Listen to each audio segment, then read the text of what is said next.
Continuing our reading from page 58 of From a Mountain in Tibet. Trungpa and Akon did not give in to panic. On the contrary, they drew on their reserves of insight and fortitude and remained calm. Even as we heard something truly unexpected. Apparently, His Holiness the Karmapa, the head of our spiritual lineage, to whom Trungpa had written asking for advice some months before, had fled Tibet. He had escaped through Bhutan to India, accompanied by several lamas, including Dzogchen Ponlop Rinpoche and Sanji Nyingpa Rinpoche. He had left his monastery in Serfu several weeks before the fall of Lhasa. This news provoked some consternation, as well as more confusion.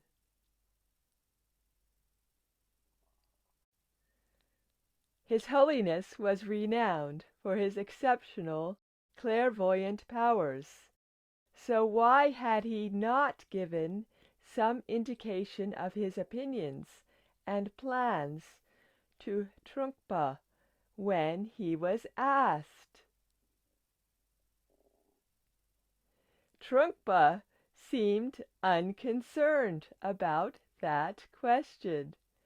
He simply reminded everyone that he himself was being asked for advice constantly, and he felt unable to give any, as he still had no clear sense of what was best, even for our group. The situation was simply too chaotic and fast-moving. Akon agreed. It was impossible to think otherwise, but I was still left feeling almost winded by the shock. One positive thing to emerge was clarity about where we were now heading. If the Karmapa had fled to India, we must follow him.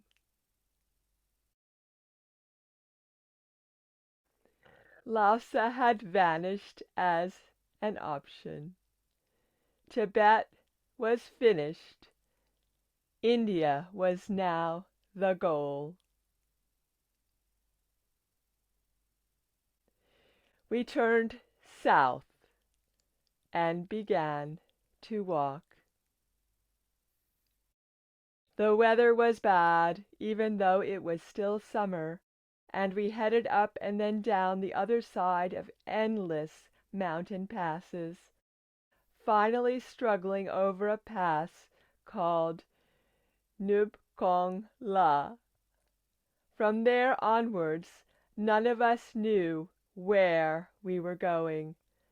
It was uncharted territory, and we would never have chosen to travel through it in normal times. That was a tough week. Any lingering sense of adventure had been vanquished by the enormity of realizing that I, along with everyone else in the party, was heading into exile. I wondered what my family were doing in Darak and whether they were safe, but I couldn't think about that for long. I had to focus my energy on the present moment and the immediate need to deal with its next challenge. Eventually we dropped down onto the same valley track that we had been forced to abandon when we realized we could not cross the bridge over the perpendicular gorge. We were many miles further down now, but could just make out the gorge in the distance. What a lot of effort to come virtually full circle! The going was at least easier again, and we had left the cold weather behind in the highlands. We fell in with a train of refugees. When Trungpa asked one man where everyone was heading, he said that they were following the group in front. The crowd was huge, and there wasn't enough grazing for all the livestock. We began to pass the carcasses of animals that had died of starvation. As the days went on, the warm summer air grew thick with the stench of rotting flesh. My own horse began to grow skinny. It had been weeks since the local landowner above the gorge had fed us and our animals so generously. I was amazed at how well people seemed to be coping, despite all this. My spirits were flat, but others seemed relatively buoyant. Prayers continued to be said. There was chanting and music, and the sound of beating drums echoing off the valley walls. Jamyang was as kind as ever. I slept next to him in our tent every night, and his familiar presence was a simple comfort when my mind strayed to the subject of our parents or what awaited us on the way to India. He told me he was positive that all would work out for the best. Like so many others in our party who continued to pray and to meditate, he was living out the maxim that the obstacles are the path. Even when those obstacles are impassable mountains and hostile communists. I can't say I saw it that way, but I trusted him and our leaders, and I knew there was no alternative but to continue. Finally, we encountered people who had been witness to events in Lhasa. A group of bedraggled resistance fighters fell in with our group. They had escaped from Norbulinka, the Dalai Lama's summer residence outside Lhasa, when it was shelled by the communists. Most of their companions had been massacred. They had previously seen the Potala Palace under fire and told us that the communists had completely crushed the resistance army with their modern artillery.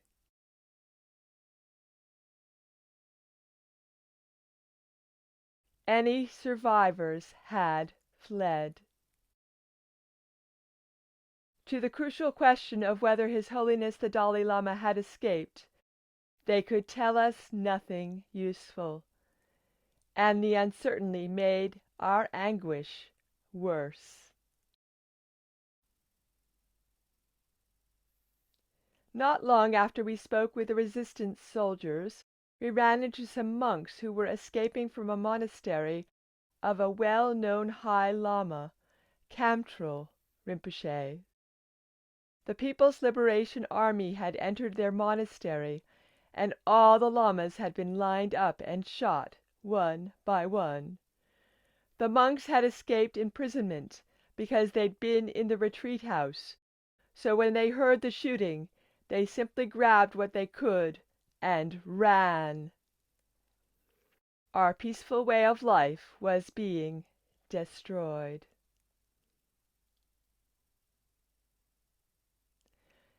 There was now a terrible sense of urgency. I remember the nausea and exhaustion that comes from living with your nerves permanently strained tight.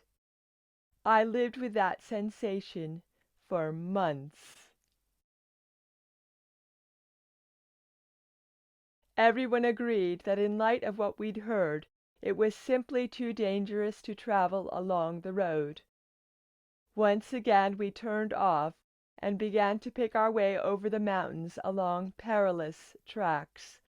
Up and up we climbed, heading for a plateau that lay at 17,000 feet, where we could camp and plan our next move. The ascent was steep, and before long it was under a deep blanket of snow, through which we had to wade. We must have climbed a dozen steep, narrow mountain paths. One horse plunged to its death, when it lost its footing and slipped over a precipice. I couldn't even see where it had landed when I peered over the edge.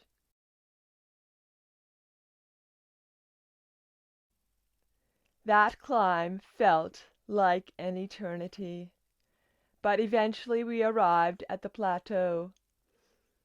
Any sense of relief was tempered by the fact that it was full of people, all of whom were as confused and desperate as we were. Resistance fighters were mixed in with refugees and escaping monks and lamas. One of the soldiers was trying to persuade every able-bodied man to join the army. A particularly revered Lama tried to convince Trungpa and Akong that exile was unnecessary, and that rather than escaping to India, we would do better to treat the journey as a pilgrimage, and take a detour to visit some sacred sites in the next valley over. When Trungpa pointed out that we had whole families and many animals, the Lama reiterated that escape was unwarranted. Trungpa and Akong were skeptical, but others in our party were more inclined to put their faith in his suggestion. Some people began to voice their criticism of Trungpa's leadership. We had received news that a large group had set out from Dolmalakan and Yag under the leadership of Sethar, Trungpa's former bursar, but walked for just 5 days before stopping. They weren't convinced it was necessary to leave. This made some of our party wonder whether Trungpa might be mistaken, since other senior lamas who were older and more experienced than him were not persuaded that desperate measures were necessary. A few of our group seemed half-minded to try to make their way back towards home. Trungpa decided to go into retreat to find some clarity. He spent several days camped at a distance from us. As well as meditation, he performed Tra, a mirror divination, invoking the help of protector deities to reveal to him the best course of action. He was renowned for his skill with this practice. On one occasion, when there was no mirror available, I saw him perform the divination simply by licking his thumbnail to make it shiny, and then gazing into it. After a few days of contemplation, Trungpa returned to us. He was resolute. he sent a monk off to Sethar's party with a message saying that we were definitely heading for India. Meanwhile, we waited. Conditions on the plateau were bad. With so many people and animals, the camp was dirty and overcrowded. It proved impossible to protect our horses from the bears that roamed that area, and we lost so many animals. I grew used to waking up in the morning and opening the tent flap to see another horrifically mauled carcass. One day I came upon the body of a horse that had been savaged and then hoisted up into a tree. We began to wonder whether this wasn't evidence of the infamous Yeti. How could a bear, or even two bears, have managed this grisly feat?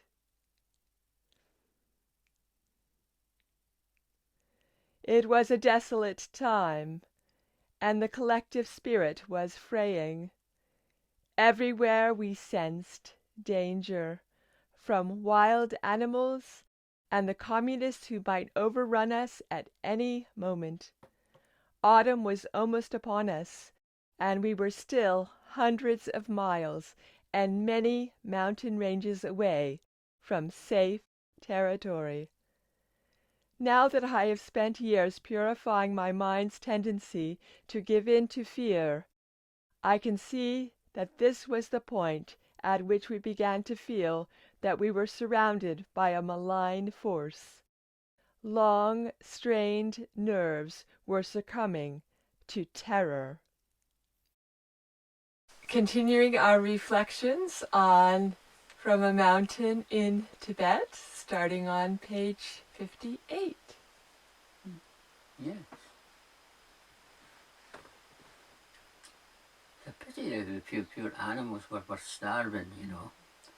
They must have been a struggle carrying all that stuff and didn't have hardly any food. That's right. You know. As usually in Tibet, the people and the animals are spread over large areas, and the grazing is abundant, or they can move from one pasture to another readily. Yeah, but there was so many, there wasn't enough grazing for all the animals. And then when they hit the plateau, there was snow. Yes. Went to a chance of any grazing there. And a poor horse that fell over the top. I just wondered if it had any of their packages on it with their relics and texts. Most likely. It fell off. Most likely.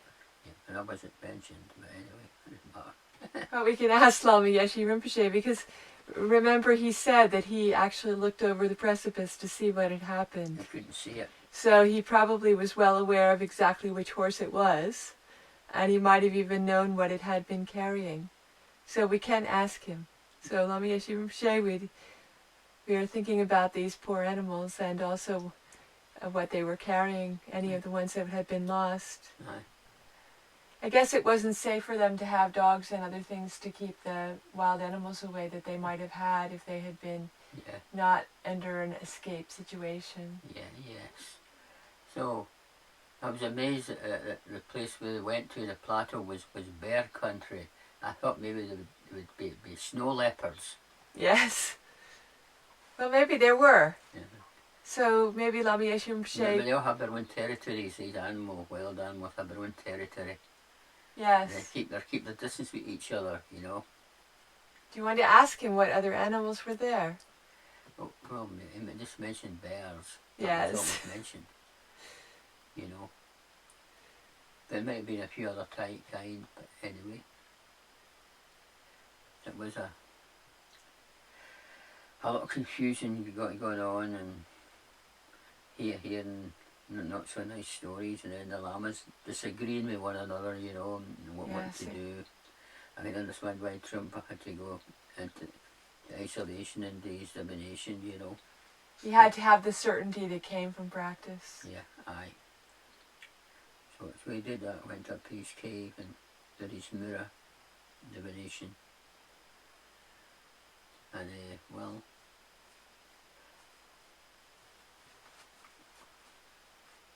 I wonder, I'm sure he got the answer right what he was looking for. The answer was they had to go to India. That's It was right. very clear. It said That's when right. he came out of that retreat, he wasn't uncertain anymore. He had complete certainty. That's what I said earlier on in the story. That's right. To India. Yeah. That's right.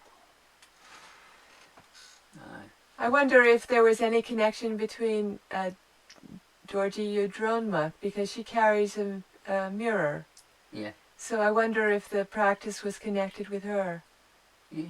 Because we were, when Sakni Rinpoche came to the Holy Isle, he brought his reverence for her and prayers for her and introduced us to her in that way. So perhaps Lama Yeshe Rinpoche could say a little bit more about the deities that are involved with the divination for the mirror, because it may well be that that's something that we could learn a little bit more about as time goes on. He must have good sharp eyesight because he uses his thumbnail as a mirror. You know? It's sort of very small. That's right. You know, you have to get a reflection on it. That's right. It's a way of looking, isn't it? Yeah. As long as you have a surface that's shiny. That's right. Yeah. He was probably so familiar with it that he could do it on any surface that would have a reflection. The images that would appear would be very small. That's right. You know. That's right. That's a beautiful addition to the story, because I don't know that we would know that except for Lama Yeshe Rinpoche telling us. So he's bringing this story very much to life with details that are draw us into the story and help us experience it with him. Of course, not being there with the hardships, but trying to understand what it was like for these people and also these animals that had to go through such a challenging time. So many difficulties, so much hardship. It's good that Namjal kept him calm and told him things were going to work out all right. He was more confident and positive about the situation. He was very lucky to have a family member that was a practitioner, wasn't he? Yeah. So it was good for him to hear something positive, you know. Yes. Especially all with the news that was happening all round about him, you know. I think the practitioners were setting themselves apart, weren't they? Because they were responding differently. Yeah. It said both Trungpa and Akon Rinpoche were calm and able to maintain that calm despite everyone else being very agitated and confused and, as time goes on, more and more afraid. Yes. So that it was the practice being put to the test, wasn't it? Yeah. Under very, very challenging circumstances. And I guess because they were fleeing, they couldn't do the normal things they would do to protect the animals. Yeah, and as they were moving on, we're bumping into more people. The crowds were getting bigger. That's right. Yeah. It's getting more and more challenging, not only for the animals' food, but I'm sure that the people were starting to experience starvation as well. You know, following each other, you know. Yeah, everyone's kind of clumping together, aren't they? Yes, One right. big, huge herd. Yeah. That's not the kind of escape party that you would choose, would it be? No, not if you're escaping, no. But you could, under the circumstances, there was nothing you could do about it, you know. Yes, if everyone's heading in the same direction and stopping in the same places along the way. But as I say, maybe further along the way, they may split up, you know.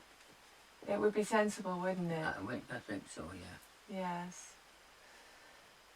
So we're discovering how Trungpa had to hold things together with Akon's support. And it was a very, very challenging time for everyone involved. And as Lama Yeshe Rinpoche said, they had to maintain a degree of alertness and carefulness over such a long period of time that it was physically demanding as well as emotionally demanding. Yeah. A very, very challenging time indeed. Yes. Yeah, and be very, very frightening too, you know. That's right. And not knowing what's going to happen, you know. That's right. Yeah.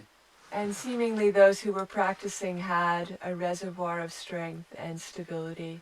Yeah. It showed the practice does make a difference. There need people that to keep the crowd stable, you know. Yes. You need somebody around that keep them stable. So that was an important thing for it to happen, you know. Had to do that. Yes. Yes. They had to show some strength and confidence, you know. Hold things together. Aye, despite all this confusion, had to show some strength. Balance it out. Ah, yes. Yeah. So that was important for them to do that. Yeah. And Lama Yeshe Rinpoche was learning so much in this experience as he observed various people's reactions. And especially he would have been so aware of what his brothers were doing and the impact it had on him and others. Oh, there must have been lots of feelings, especially when you're losing your homeland, you know. Yes. All that, you know. And leaving everybody behind. It must be a bit strong feeling. That's right. You know.